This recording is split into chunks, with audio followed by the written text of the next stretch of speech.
இன்றைய வேளாண் தொழில்நுட்ப பகுதியில் வீட்டு அளவில் கால்நடை பராமரிப்பு கொட்டகை அமைத்தல் குறித்து விழுப்புரம் மாவட்டம் கால்நடை மருத்துவ பல்கலைக்கழக பயிற்சி மற்றும் ஆராய்ச்சி மையத்தின் உதவி பேராசிரியர் மற்றும் தலைவர் டாக்டர் எஸ் பாக்யராஜ் அவர்கள் தரும் தகவல்கள்.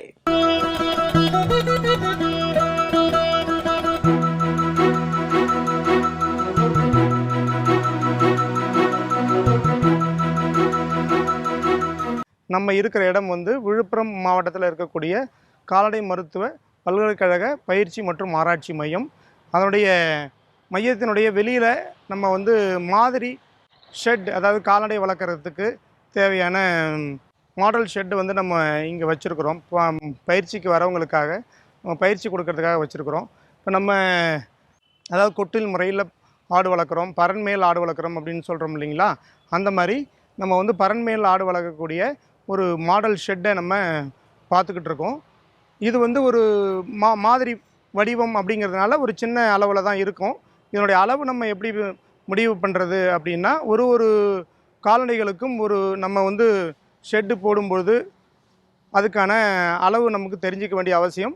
அப்போ ஆடு வளர்ப்பு அப்படின்னா, ஒரு ஆடு வளர்க்குறதுக்கு, ஒரு வளர்ந்த ஆடு வளர்க்குறதுக்கு தோராயமாக ஒரு 10 அடி தேவைப்படும். அப்போ ஒரு 10 ஆடு நம்ம வளர்க்க போகிறோம் அப்படின்னா, ஒரு ஷெட்டு போடணும் அப்படின்னா, ஒரு 10 ஆடு அப்படின்னும்போது ஒரு ஆட்டுக்கு 10 சதுரடி இருக்குது. இப்போ 10 × 10 100 சதுரடி உள்ள ஒரு ஷெட்டு அமைக்கணும். அப்போ நம்ம நீளம் அகலத்தை பெருக்கும் பொழுது அதனுடைய ஏரியா, பரப்பளவு கிடைக்கும். அந்த பரப்பளவுங்கிறது மொத்த ஆடுகளினுடைய எண்ணிக்கையோட தேவையான இருப்பிட வசதிக்கான இடமா இருக்கணும். இப்போ 10 ஆடு அப்படின்னும் பொழுது ஒரு ஆட்டுக்கு 10 சதுரடி தேவைப்படுது. 10 ஆட்டுக்கு 10 சதுரடி அப்படின்னா 100 சதுரடி. இப்போ இந்த ஷெட்டில் தோராயமாக நம்ம ஒரு 15 ஆடுகள் வளர்க்கலாம். இப்போ மேலே இருக்கக்கூடிய பரனில் நம்ம ஆடுகள் இருக்கும், தீவனம் இது எல்லாமே நம்ம மேலே வச்சுக்கலாம்.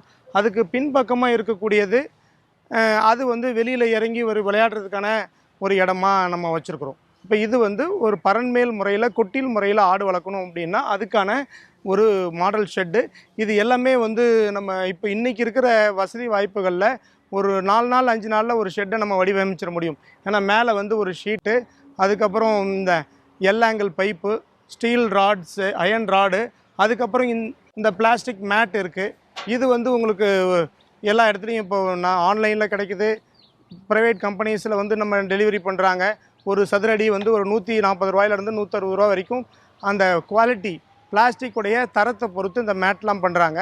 இதுக்கு முன்னாடி என்ன பண்ணிக்கிட்டு இருந்தாங்க அப்படின்னா, இதில் ரீப்பர், மர ரீப்பர், உட்டன் ரீப்பர் போட்டு நம்ம பண்ணிக்கிட்டு இருந்தோம்.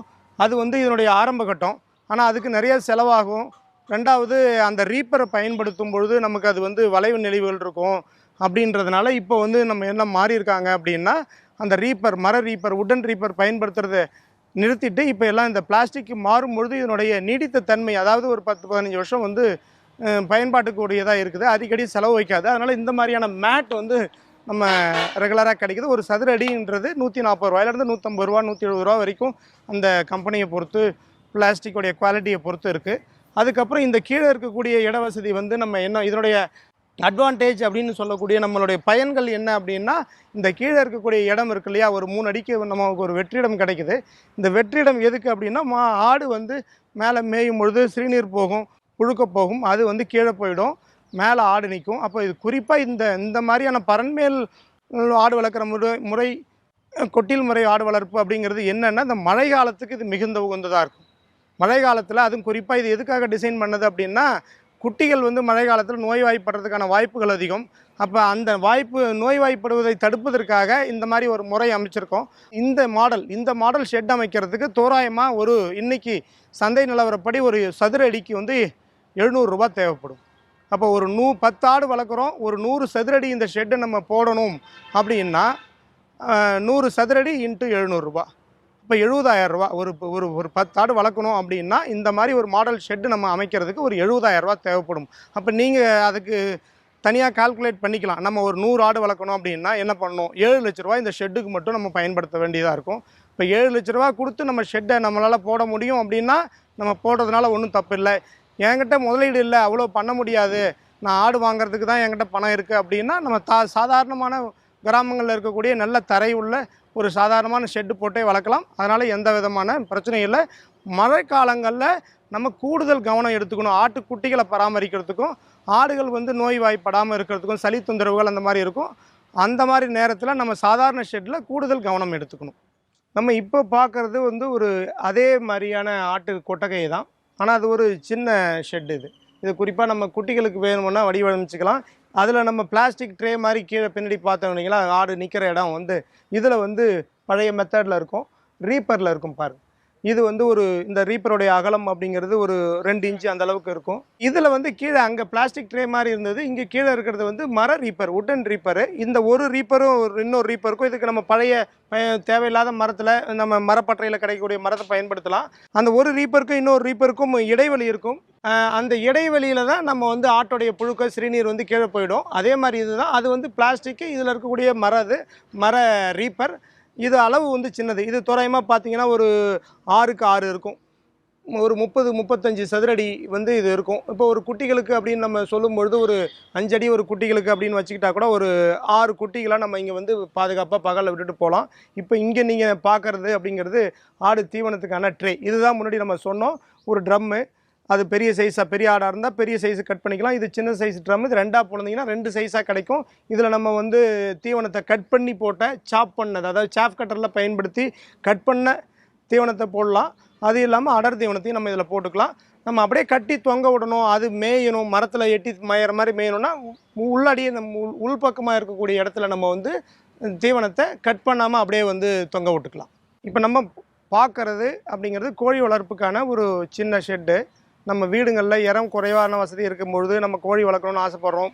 அதே மாதிரி இப்போ டவுனில் வந்து கிச்சன் கார்டன், டெரஸ் கார்டன், மாடி தோட்டம் அப்படின்லாம் வளர்க்குற மாதிரி இப்போ நிறைய வீடுகளில் மாடிகளில் கூட கோழி வளர்க்குறாங்க, காடைகள் வளர்க்குறாங்க. இல்லை கொல்லைப்புறத்தில் புறக்கடையில் கோழி வளர்க்கணும், ஆனால் பாதுகாப்பாக இருக்கணும், ஷெட்டு போட முடியாது அப்படின்னா நம்ம ஒரு குறைந்த அளவில் ஒரு 20,000 30,000 செலவு பண்ணி கூட ஒரு ஷெட்டை போட்டுக்கலாம். அது வந்து நம்ம எங்கே வேணாலும் நவுத்திக்கிற மூவ் பண்ண மாதிரியான ஷெட் இது. இதில் வந்து கறிக்கோழி வளர்க்கலாம். ஏன்னா இதில் நம்ம பார்க்குறதுங்கிறது கோழிக்கு நம்ம ஆடுகள் பார்த்த மாதிரி கோழிக்குமே வந்து ஒரு கோழிக்கு நாட்டுக்கோழி அப்படின்னா ஒரு 3 சதுரடி தேவை. அதே மாதிரி பிராய்லர் கோழினா 1 சதுரடியிலேருந்து 1.25 சதுரடி. இப்போ 100 கோழி வளர்க்கணும் அப்படின்னா 125 சதுரடி தேவைப்படும். அதே மாதிரி ஒரு கால்நடைகளுக்கும் அதனுடைய இட வசதிக்கு அதனுடைய பயன்பாட்டுக்கான இடத்தை நம்ம கண்டிப்பாக கொடுக்கணும். அந்த ஷெட் அமைக்கும் பொழுது அந்த தேவையை நம்ம பூர்த்தி பண்ணணும். இது வந்து பிராய்லரோ இல்லை வந்து தரம் உயர்த்தப்பட்ட இம்ப்ரூவ்டு வெரைட்டின்னு சொல்லக்கூடிய கோழிகளை நம்ம இதில் வளர்க்கலாம். நாட்டுக்கோழிகளை இதில் இந்த கூண்டுக்குள்ளே வளர்க்குறது முழு நேரத்தில் வளர்க்குறது சிரமமாக இருக்கும். அப்போ பிராய்லர் கோழியை இல்லை இம்ப்ரூவ்டு வெரைட்டி தரம் உயர்த்தப்பட்ட கோழிகளை இல்லை குஞ்சுகளை 1 மாதம் 2 மாதம் வந்து நம்ம வளர்க்கணும் அப்படின்னாலும் இந்த மெத்தடில் வளர்க்கலாம். இதில் என்ன சிறப்பு அப்படின்னு பார்த்தீங்கன்னா, நம்ம தனியாக வந்து தண்ணி வைக்கணும், டெய்லி ஊற்றி வைக்க வேண்டிய அவசியம் இல்லை. இதிலே ஒரு சின்ன பக்கெட் மாதிரி கொடுத்துருக்கோம் பாருங்கள். மேலே வந்து ஒரு பக்கெட் கொடுத்துருக்குறோம். அதில் நம்ம ஒரு 10 லிட்டர் 15 லிட்டர் தண்ணியை நிரப்பிட்டோம் அப்படின்னா அது தானாக டேங்க். இது வந்து நம்ம வீட்டுக்கு மேலே இருக்கிற டேங்க் மாதிரி. இங்கே ஒரு பக்கெட்டில் இந்த கோழிக்கான டேங்க்கை நம்ம தண்ணி டேங்க்கை வச்சுருக்கோம். அதிலிருந்து ஆட்டோமேட்டிக்காக தண்ணி வந்துடும். கீழே இருக்கக்கூடிய ஒரு சின்ன பைப்பு உங்களுக்கு நீல கலரில் இருக்குது. அந்த பைப்பு வந்து அந்த வழியாக தண்ணி வரும். இதில் வந்து நிப்புல், இது நம்ம நிப்புல்னு சொல்கிறோம். நம்ம இது வந்து பெருசாக இருக்கும், கோழிகளுக்குன்றதுனால சின்னதாக இருக்குது. இந்த நிப்பில் வந்து இப்படி நான் விரல் வச்சு இப்போ தட்டுறேன் பார்த்தீங்களா, இந்த மாதிரி கோழி மூக்கை வச்சு தட்டும் பொழுது இந்த தண்ணி வரும். இதில் என்ன வசதி அப்படின்னா, தண்ணி தேவைப்படும் பொழுது தான் கிடைக்கும், லீக் ஆகாது, கோழிகளுக்கு ஈரமாகாது, அந்த மாதிரி தீவனம் வந்து கெட்டு போகாமல் இருக்கும் நம்ம உள்ள வைக்கும் பொழுது அப்படின்ற ஒரு சிஸ்டத்தில். இதுதான் வந்து வணிக ரீதியிலாம் கோழி பண்ணைகளில் நாமக்கல் போன்ற இடத்துல இந்த மாதிரி சிஸ்டம் தான் நிப்பிள் சிஸ்டம், நிப்பிள் ட்ரிங்கர் அப்படின்னு சொல்லுவாங்க. அதை நம்ம பயன்படுத்துறதுனால நம்ம தண்ணி ஊற்றி வைக்கணும்னு அவசியம் இல்லை. ஒரே நேரத்தில் ஒரு 10 லிட்டர் 15 லிட்டர் நம்ம தண்ணியை ஊற்றி வச்சிட்டோம் அப்படின்னா அதுக்கு தேவையான தண்ணியை அது தேவைப்படும் போது குடிச்சிக்கும்.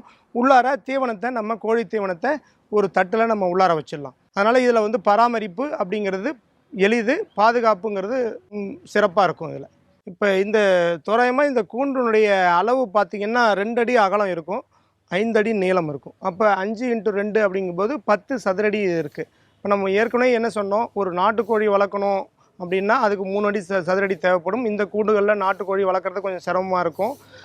குஞ்சுகளை வளர்க்கலாம், நாட்டுக்கோழி குஞ்சுகளை வளர்க்கலாம். அப்போது பிராய்லர் கோழி வளர்க்குறோம், பிராய்லர் குஞ்சுகளை வளர்க்குறோம் அப்படின்னா இந்த 20 அடியில் நம்ம ஒரு தாராளமாக ஒரு 15 கோழி பெரிய கோழிகள் வளர்க்கலாம். இந்த மாதிரி கூண்டுகளை நம்ம வடிவமைச்சு செய்யறதுக்கு குறைஞ்சபட்சம் ஒரு ரூ. 100 ரூ. 150 வரைக்கும் தேவைப்படும். நம்ம பயன்படுத்துகிற மெட்டீரியல் பொறுத்தருக்கு சராசரியாக ஒரு ரூ. 120 நம்ம வச்சுக்கலாம். ஒரு சதுரடிக்கு நம்ம தேவைப்படுது. இப்போ 20 சதுரடி இந்த கூண்டு இருக்குது அப்படின்னா நம்ம வந்து ஒரு ரூ. 2500 ரூ. 3000 கிட்ட தேவைப்படும் இந்த ஷெட்டை செய்யறதுக்கு. அதை நம்ம ஏற்கனவே பயன்படுத்த மெட்டீரியல்னால் கொஞ்சம் கம்மியாகும். புதுசாக நம்ம குவாலிட்டியாக போகணுன்னா கொஞ்சம் முன்ன கூட குறைச்சலாகும். ஏன்னா இந்த எல் ஆங்கிள் அந்த மாதிரிலாம் பைப் இரும்பு இருக்குது. இதனுடைய விலை ஏறிக்கிட்டே போகிறதுனால அது கொஞ்சம் மாறுபடும். தோராயமாக ஒரு ரூ. 150 ஒரு சதுரடிக்கு இது செலவாகும். இதை நம்ம வீடுகளில் பயன்படுத்திக்கலாம், புறக்கடையில் வளர்க்குறதுக்கும் பயன்படுத்திக்கலாம். இப்போது நம்ம பார்க்குற கூண்டு அப்படின்றது கோழி, அதாவது முட்டை கோழி வளர்க்குறதுக்கான கோழி கூண்டுகள். முன்னாடி பார்த்தது கறிக்கோழி, கோழி குஞ்சுகளை வளர்க்கலாம். இதில் வந்து முட்டையிடுற கோழி வளர்க்குறதுக்கான கூண்டு. அந்த கூண்டுக்கும் இந்த கூண்டுக்கும் நம்ம பார்க்கும்பொழுது வித்தியாசம் தெரியும். எப்படி நம்ம கண்டுபிடிக்கலாம் அப்படின்னா, இந்த மாதிரியான வசதி அதில் இருக்காது. ஒரு சாய்வாக இருக்கும். இந்த தரை பார்த்திங்கன்னா சாய்வாக இருக்கும். ஏன் அப்படின்னா, இதுதான் வந்து கோழி முட்டை போட்டுச்சுன்னா உருண்டு வெளியே வந்துடும். நம்ம ஒரு தடவையும் உள்ளார கை விட்டு முட்டையை எடுக்க முடியாது. அதனால் முட்டை வந்து அங்கே இல்லாமல் போட்ட உடனே வந்து சாய்வாக இருக்கிறதுனால முட்டை வந்துடும். இப்போ கோழி பண்ணைகளில் இந்த மாதிரி தான் வந்து ஷெட்டு நீளமாக இருக்கும். 200 அடி 300 அடி ஷெட்டு நீளமாக வச்சுருப்பாங்க. இப்போ இதுதான் அந்த கூண்டுக்கு, சாதாரண கோழி வளர்க்குற கூண்டுக்கும் முட்டை கோழி வளர்க்குறதுக்கான கூண்டுக்குமான வித்தியாசம்.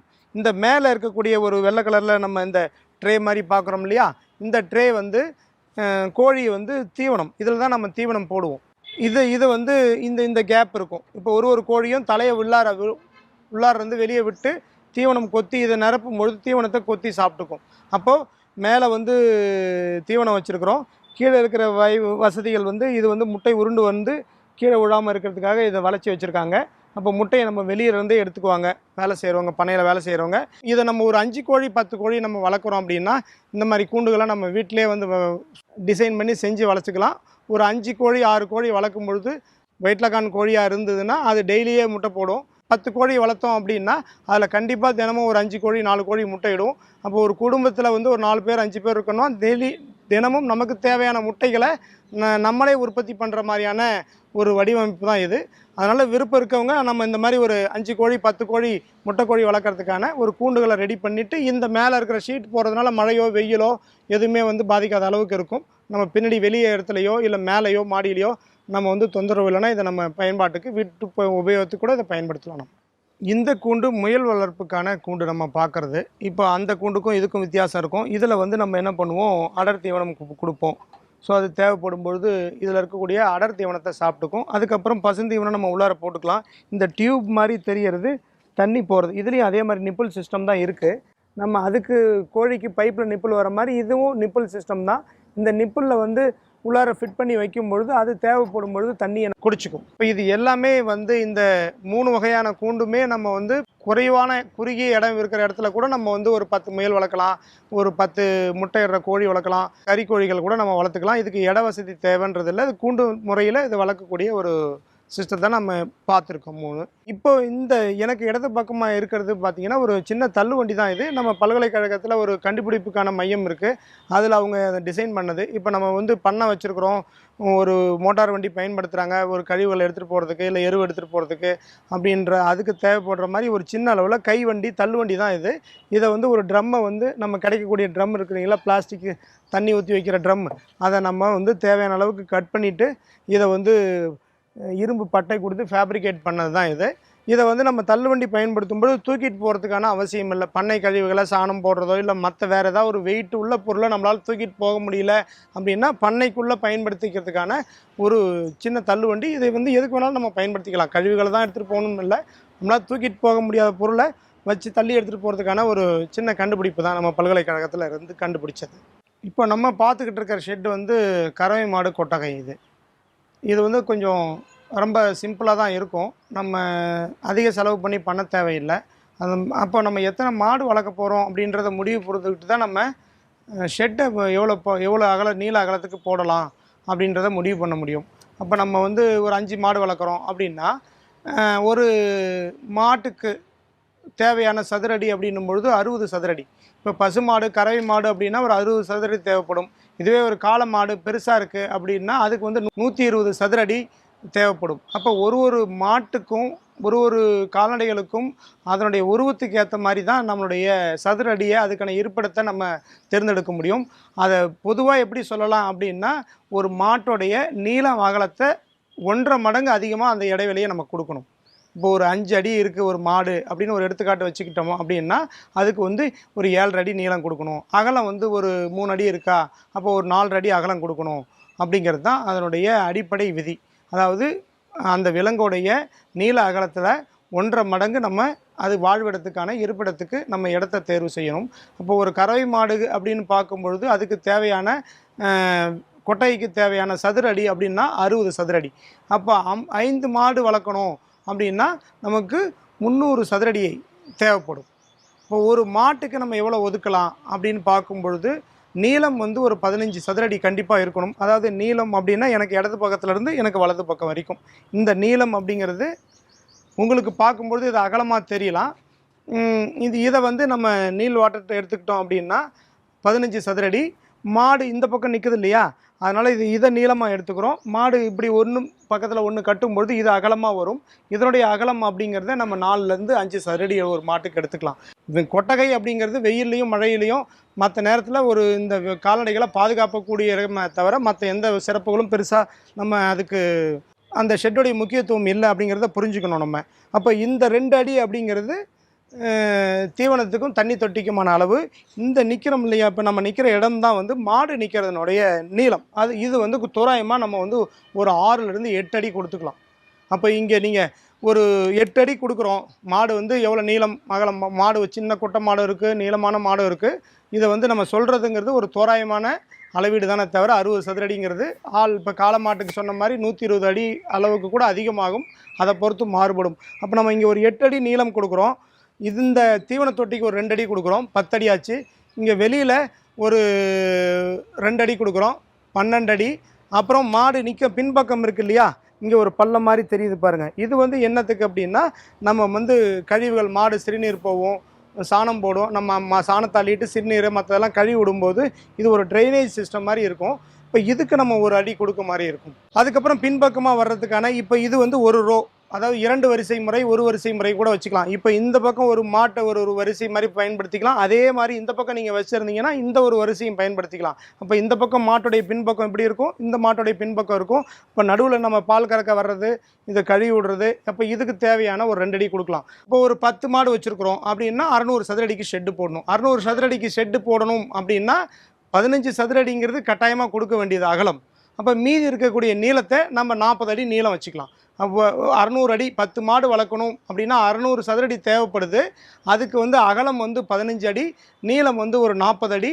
அதை ஒரே வரிசையில் வச்சுக்கிட்டிங்கன்னா 40 அடி வச்சுக்கலாம். இல்லை 2 வரிசை வச்சுக்கிட்டோம்னா நம்ம 20 அடிக்குள்ளே வச்சுக்கலாம். 2 வரிசையில் மாடு இந்த பக்கம் பின்புறமும் அந்த மாட்டோடைய பின்புறமும் இருக்கிறது நல்லது. இப்போ இங்கே இருக்கிற ஷெட்டு பார்த்தீங்கன்னா இது வந்து ஒரு 5லேருந்து ஒரு 6 மாடு கட்டக்கூடிய அளவுக்கு இந்த ஒரு மாடல் ஷெட்டை நம்ம பயிற்சிக்காக டிசைன் பண்ணி கட்டி வச்சுருக்கோம். இந்த கூண்டு வந்து நாட்டுக்கோழி வளர்க்குறதுக்கான கூண்டு. நம்ம ஏற்கனவே ஒரு 3 வகையான கூண்டு பார்த்தோம் இல்லைங்களா. முதல்ல பார்த்தது கறிக்கோழி வளர்க்குறதுக்கு, அடுத்தது வந்து முட்டைக்கோழி வளர்க்குறதுக்கு, கோழி குஞ்சு வளர்க்குறதுக்கு அந்த மாதிரியான கூண்டு. இது வந்து கொஞ்சம் உயரமாக இருக்கும். நாட்டுக்கோழி வளர்க்குறதுக்கான கூண்டு இந்த மாதிரி தான் இருக்கும். நம்ம இந்த கூண்டுடைய அளவு பார்த்திங்கன்னா இது வந்து 7க்கு 3, 7 அடி நீளம் இருக்குது, 3 அடி அகலம் இருக்குது. அப்போ இதனுடைய மொத்த சதுரடி பார்த்திங்கன்னா 21 சதுரடி. இந்த பெரிய ஷெட்டு மாதிரி நம்ம கட்டணும் அப்படின்னா ஒரு 2.5லேருந்து 3 சதுரடி கொடுக்க வேண்டியது இருக்கும். இந்த கூண்டு நைட்டு மட்டும் அடையிறதுனால நீங்கள் ஒரு 1.5 இல்லைனா 2 சதுரடி கொடுத்தா கூட போதும். அப்போ இதில் 21 சதுரடி இருக்குன்னா ஒரு 10லேருந்து ஒரு 12 கோழியை தாராளமாக வெளியில் போய் மேய்ஞ்சிட்டு நைட்டு பாதுகாப்பாக வந்து அடைய வைக்கிறதுக்கான இந்த கூண்டு. இப்போ இல்லைனா நீங்கள் உள்ளாரையே வளர்க்கணுனாலும் ஒரு 10 கோழி இல்லைனா 8 கோழி, கொஞ்சம் கோழியை குறைச்சிக்கிட்டிங்கன்னா நம்ம உள்ளாரையே கூட வளர்க்கலாம். உள்ளார பார்த்துருக்கிறது இந்த தண்ணி வைக்கிறதுக்கான தண்ணீர் கலன். இது ஒரு டப்பா மாதிரி இருக்கும். அதை நம்ம தண்ணியை ஊற்றிட்டு கவுத்து வைக்கிற மெத்தடு. இங்கே இருக்கிறது இந்த பக்கம் பார்க்குறது அப்படிங்கிறது தீவன கலன். இதில் வந்து தீவனத்தை நம்ம மேலே ரைஸ் மில்லில் கொட்டுற மாதிரி நம்ம மேலே கொட்டி வச்சிட்டோம் அப்படின்னா கோழிக்கு கொத்தி கொத்தி சாப்பிட அது கீழே இறங்கிக்கும். நம்ம அப்பப்போ தீவனம் போட தேவையில்ல. நீங்கள் ஒரு நாளைக்கு ஒரு தடவை தண்ணி வச்சுட்டு ஒரு தடவை தீவனம் வச்சுட்டு போயிட்டீங்கன்னா கூட வேறு பாதுகாப்பாக இருக்கும் உள்ளுக்குள்ளேயே வளர்க்கும்பொழுது. நைட்டில் வளர்க்குறதுக்குன்னா நம்ம ஒரு 4-5 கோழியை சேர்த்து வச்சுக்கலாம். ஒரு ஒரு 12 கோழி 15 கோழி வரைக்கும் சைஸை பொறுத்து. இப்போ சிறுவடை கோழினா சைஸ் சின்னதாக இருக்கும், அதில் நீங்கள் ஒரு 20 கோழி கூட போட்டுக்கலாம். மற்ற பெரிய கோழியாக இருந்தால் ஒரு 10 கோழி 12 கோழி போட வேண்டி, அந்த இடைவெளி இருக்கிற இடத்த நம்ம கோழியோடைய சைஸுக்கு ஏற்ற மாதிரி நம்ம பகிர்ந்து கொடுத்துக்க வேண்டியதுதான். இது வந்து நாட்டுக்கோழி வளர்க்குறதுக்கான ஒரு கூண்டு. இது தேவைப்பட்டால் நம்ம இது பல்கலைக்கழகத்தில் கண்டுபிடிப்பு மையத்தில் டிசைன் பண்ணது. நம்ம உங்களுக்கு தேவைப்பட்டால் உங்களுடைய வடிவத்துக்கு ஏற்ற மாதிரி கூட நீங்கள் டிசைன் பண்ணிக்கலாம், இல்லைனா பல்கலைக்கழகத்தில் இருந்து கூட வாங்கிக்கலாம். நம்ம மேலும் விவரங்கள் பெற டாக்டர் எஸ் பாக்கியராஜ் அவர்களை 09751116035 என்ற கைபேசி எண்ணில் தொடர்பு கொள்ளலாம்.